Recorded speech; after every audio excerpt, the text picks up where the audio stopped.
जय गुरु जी, सात संगत जी। आप सभी को मेरा बहुत बहुत प्यार भरा नमस्कार। सारी संगत जी का मैं दिल से स्वागत करता हूँ। संगत जी, आज मैं गुरु जी के दो प्यारे प्यारे सत्संग आप सभी के बीच लेकर आया हूँ। संगत जी, दोनों सत्संग में गुरु जी की महिमा इतनी बड़ी है कि आप जब इसको सुनोगे तो आप लोगों को बहुत ज़्यादा अच्छा लगेगा। संगत जी, सत्संग अंत तक जरूर सुने, क्योंकि हो सकता है गुरु जी ने अपने इन दोनों सत्संग में आपके लिए कोई मैसेज भेजा हो। तो अंत तक सत्संग को जरूर सुने, क्या पता कोई मैसेज आपके लिए हो। संगत जी, सत्संग को शुरू करने से पहले बस आप सभी से एक रिक्वेस्ट हमेशा की तरह करना चाहूँगा। अपना सत्संग भी ठीक इसी तरह ज़रूर शेयर करें। नीचे दिए गए व्हाट्सएप नंबर पर अपने सत्संग को ऑडियो में रिकॉर्ड करें और हमारे पास भेज दीजिए। आप सभी का सत्संग भी हम ज़रूर शेयर करेंगे। चलिए संगत जी, अब चलते हैं सीधा सत्संग की तरफ। जय गुरु जी। जय गुरु जी, शुक्राना गुरु जी। सारी प्यारी सात संगत को जय गुरु जी। ओम नमः शिवाय, शिव जी सदा सहाय। ओम नमः शिवाय, गुरु जी सदा सहाय। संगत जी, मैं गुरु जी का लख लख शुक्राना करना चाहती हूँ। गुरु जी ने मुझे बहुत बहुत प्यारी सेवा दी है। गुरु जी ने अपनी दो पुरानी संगत के सत्संग मुझे रिटर्न फॉर्म में भेजे हैं, जो मैं आपको बोलकर सुनाऊंगी। और ये सत्संग सुनाते वक्त संगत जी, मुझसे कोई भी गलती हो जाए तो मुझे माफ़ कर दीजिएगा। पहला सत्संग है स्वर्गीय राजेंद्र सिंह कैंथ जी का। एक मित्र से गुरु जी के बारे में सुनकर हम उनके पास पहुँचे थे। उन्होंने हमें आशीर्वाद दिया और सप्ताह में 2 बार आने के लिए कहा। उस समय मैं बवासीर और मधुमेह से पीड़ित था। संगत में हमें लंगर परोसा गया, जिसमें बहुत मिर्ची थी। इतनी मिर्ची देखकर मुझे भय था कि वह मेरे बवासीर रोग को और गंभीर कर देगी, किंतु गुरु जी का लंगर होने के कारण मैंने वह खा लिया। मैं आकर लंगर ग्रहण करता रहा और मेरी अवस्था में सुधार होने लगा। फिर एक दिन वह रोग, जिसका 10 वर्षों से कोई उपचार नहीं हो पा रहा था, लोप हो गया। अब मैं घर पर भी अपने भोजन के साथ मिर्च ले लेता हूँ। जहाँ तक मेरे मधुमेह का प्रश्न है, उसका भोजन से पहले और बाद का स्तर 125 से 175 था, जबकि उसका आदर्श स्तर 100 से 140 होना चाहिए। गुरु जी के यहाँ जब भी मैं जाता था, आधा किलो मिठाई का प्रसाद खाता था। सामान्यतः मेरे मधु का स्तर बढ़ना चाहिए था, किंतु वह घटकर 91 टू 141 हो गया। वास्तव में आजकल मुझे घर पर भी मिठाई खानी पड़ती है, जिससे मधु का स्तर अधिक नहीं गिरे। मैंने रात को इस रोग की औषधियाँ लेनी बंद कर दी हैं और प्रातःकालीन की मात्रा कम हो गई है। गुरु जी की कृपा ऐसी होती है। मेरी एक और समस्या थी, मूत्र मार्ग में अवरोध। गुरु जी के पास आने से पूर्व दिल्ली के सर गंगाराम चिकित्सालय में मेरी एक साधारण सर्जरी हुई, पर उसके 2 माह के बाद उसमें फिर अवरोध आ गया था। उसी चिकित्सक ने कहा कि इस उपचार के पश्चात मूत्र मार्ग सिकुड़ जाता है और फिर से सर्जरी की सलाह दी। दूसरी सर्जरी भी हुई, किंतु 4 माह के बाद वह फिर से अवरुद्ध हो गया। मैंने संगत के एक सदस्य को गुरुजी को इससे अवगत कराने की विनती की। गुरुजी ने उपाय बताया, जिसको करने के उपरांत मैं स्वस्थ हो गया। यदि अब कभी वह रोग होता है तो मैं औषधि खाकर स्वस्थ हो जाता हूँ। हम राजौरी गार्डन के मुख्य बाजार में एक किराए के मकान में रहते थे। 1999 में मकान मालिक ने उसे एक भवन निर्माता को बेच दिया था, जो वहाँ दुकानें बनाना चाहता था। हमें वह मकान खाली करने के लिए कहा गया, किंतु तुरंत ऐसा करना संभव नहीं था। एक दिन मैंने गुरुजी से इसका उल्लेख किया तो वह मेरी ओर देखकर चुप रहे। मैंने पुनः उनसे विनती की तो भी वह चुप रहे। मैंने निश्चय किया कि गुरुजी उत्तर नहीं दे रहे हैं, अतः उनसे प्रार्थना करने में भलाई है। परंतु उनके चुप रहने का कारण अगले दिन पता लगा। अगले दिन संगत में आते हुए हम धौला कुआं पर एक यातायात अवरोध में फंस गए और अचानक कार के ब्रेक ने काम करना बंद कर दिया। एक मिस्त्री ने आकर सहायता की और वह सही भी हो गए। किंतु जब यह घटना घटी और जहाँ घटी उसके लिए हम गुरुजी के आभारी हैं, अन्यथा दुर्घटना हो सकती थी। मुझे स्पष्ट हो गया कि पिछले दिन जब मैं गुरुजी से विनती कर रहा था, वह इस दुर्घटना से हमारा बचाव कर रहे थे। मैं उनसे एक छोटी सी बात के लिए कृपा की आशा कर रहा था, जबकि वह हमें संभव मृत्यु से बचा रहे थे। उनकी दया वहीं पर समाप्त नहीं हुई। 1 माह में हम एक नया घर खरीद कर उसमें जा सके। प्रत्येक को आशीर्वाद। गुरुजी के प्रत्येक भक्त को आशीर्वाद मिलता है। उनसे कोई अछूता नहीं रहता है। वह भी जिनके पास उनका चित्र है या जो उनके बारे में सुनते हैं और जो उनसे विनती करते हैं, सबको उनका आशीर्वाद प्राप्त होता है। नाभा निवासी मेरी पत्नी के भाई गुरचरण सिंह मान के साथ ऐसा ही हुआ। हम उन्हें गुरुजी के सत्संग सुनाया करते थे। एक दिन वह दिल्ली आए और गुरुजी ने उन्हें यह कहकर आशीर्वाद दिया कि वह प्रसन्नचित्त और आनंदित रहे। उनकी पुत्र वधू ने गुरुजी का चित्र मांगा, जो उसे दिया गया। कुछ दिन के पश्चात गुरुजी ने उसे स्वप्न में दर्शन दिए।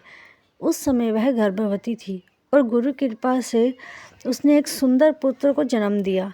गुरुजी के आशीर्वाद से संपन्न सब बच्चे अपनी आयु से अधिक कुशाग्र, बुद्धि और चंचल होते हैं।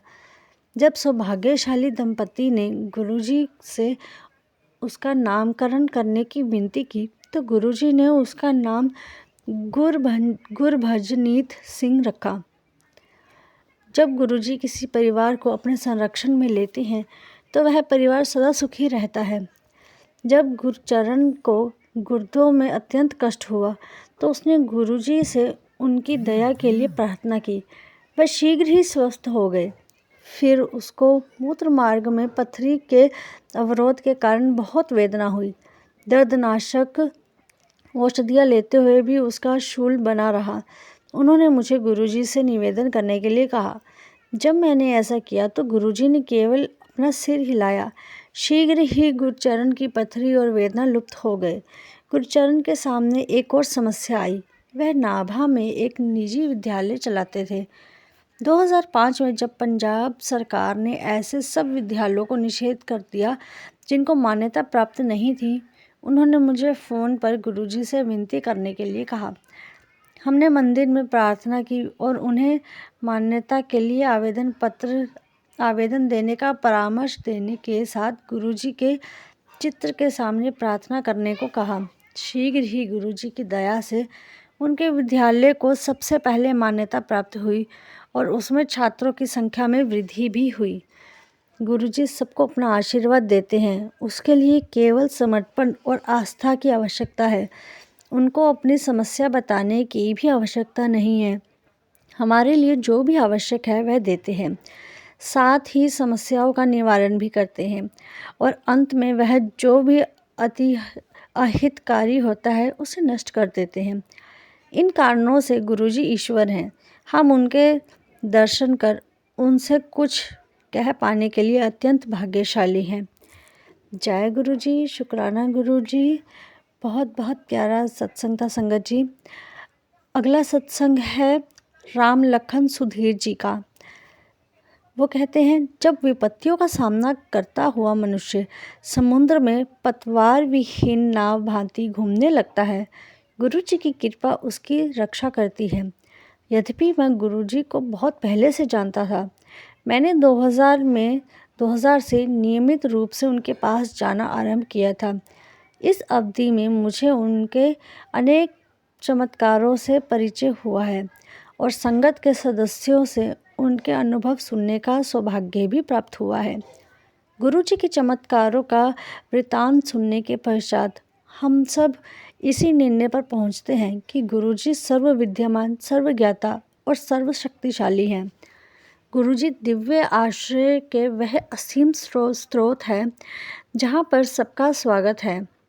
गुरुजी उस दया के भंडार हैं जो बिना कहे और बिना बताए आपके पास आती है। मैंने गुरुजी को बिना किसी को बताए पहली बार आए नए अनुयायियों को उनके नाम से संबोधित करते सुना है और आगंतुक की आंखें खुली की खुली रह जाती है। यह मेरी पत्नी के साथ हुआ था जब वह पहली बार गुरुजी के पास आई थी। गुरुजी ने मेरी पत्नी का पंजाबी में आओ प्रेमा आंटी आओ कहकर स्वागत किया तो मैं विस्मित रह गया था। मेरे एक वरिष्ठ अधिकारी गुरुजी के पास पहली बार आए तो उनकी पत्नी सुनंदा को भी गुरुजी ने उसके पहले नाम से संबोधित किया था। जब उन्होंने उसके रोग के बारे में बताया तो वह और चकित हो गई थी। सबसे बड़ा अचंभा उन्हें तब हुआ जब उनके सम्मुख वही दिव्य पुरुष बैठे थे जिन्हें उन्होंने पिछली रात स्वप्न में देखा था।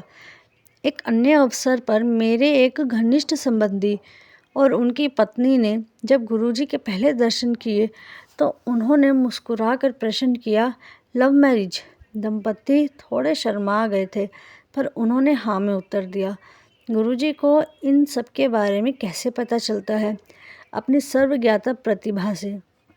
गुरुजी की उपचार करने की क्षमता तो सर्वविदित है। उन्होंने कैंसर, सोरायसिस आदि अनेक असाध्य रोगों को ठीक किया है। निसंतान और 5 महिलाओं को संतान हुई है। युवकों के अनेक उदाहरण हैं जहाँ पर उन्होंने किसी परीक्षा में उत्तीर्ण होने की आशा छोड़ दी थी किंतु गुरुजी की दया से वह अति उत्तम अंकों से सफल हुए हैं। अनेक अनुयायियों को उनके आशीर्वाद से नौकरियां मिली हैं। एक दिन मेरे एक मित्र जो न्यूयॉर्क निवासी थे गुरुजी के दर्शन के लिए आए। मेरा छोटा पुत्र शशि उनके निकट बैठा हुआ था। जब गुरुजी ने बातों बातों में कहा कि वह भी न्यूयॉर्क जाएगा। उस समय शशि दिल्ली में ही एक जापानी बैंक में कार्यरत था और उनके मन में विदेश जाने का कोई विचार नहीं था।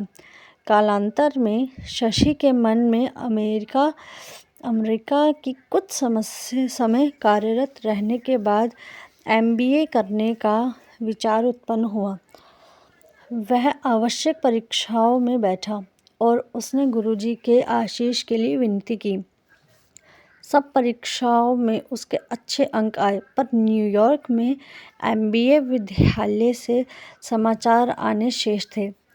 अंत में उस सूचना के आने पर गुरुजी का कथन सत्य सिद्ध हुआ। शशि न्यूयॉर्क गया और उसने अपना पाठ्यक्रम अति उत्तम अंकों से पूर्ण किया और अब वहीं पर JP मॉर्गन चेस बैंक में कार्यरत है। मेरे संदर्भ में गुरुजी ने मुझे मेरे साथ हुए अन्याय की क्षतिपूर्ति के लिए पुरस्कृत किया।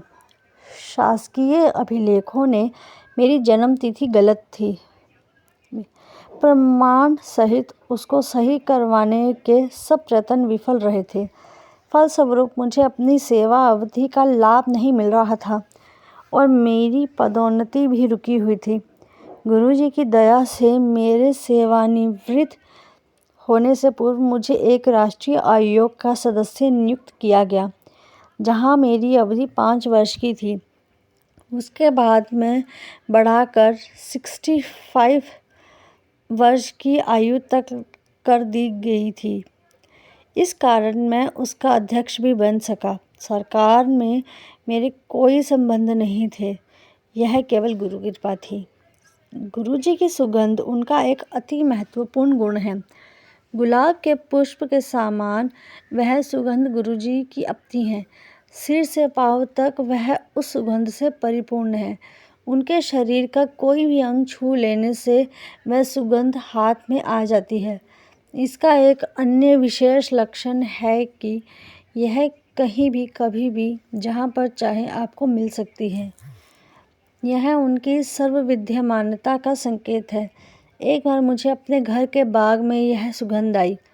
एक बार मेरे एक संबंधी को उनके घर में एक दीवार पर टंगे हुए सतगुरु के चित्र पर से वह सुगंध आती हुई प्राप्त हुई। गुरुजी ने अपनी एक जूती देकर हम पर अत्यंत दया की है। हमने उन्हें आदरपूर्वक घर में बने हुए लकड़ी के मंदिर में रखा हुआ है। हम उनका विशेष ध्यान रखते हैं और प्रतिदिन उनकी पूजा करते हैं। यथार्थ में हम गुरुजी की अनुपस्थिति में हमें गुरुजी का ही स्तर प्रदान करते हैं। यह चमत्कार ही है कि उसे घर में आए 4 वर्ष हो गए हैं, किंतु उसमें गुरुजी की सुगंध अभी तक बनी हुई है। यदि आपकी गुरुजी में निष्ठा है तो उनकी वह सुगंध कभी भी कहीं भी आ जाएगी। एक बार मेरा बड़ा पुत्र संजय 1 वर्ष के पाठ्यक्रम के लिए ऑक्सफोर्ड गया था। उसे वहाँ विद्यालय के प्रांगण में एक स्थान पर उनकी यही सुगंध मिली।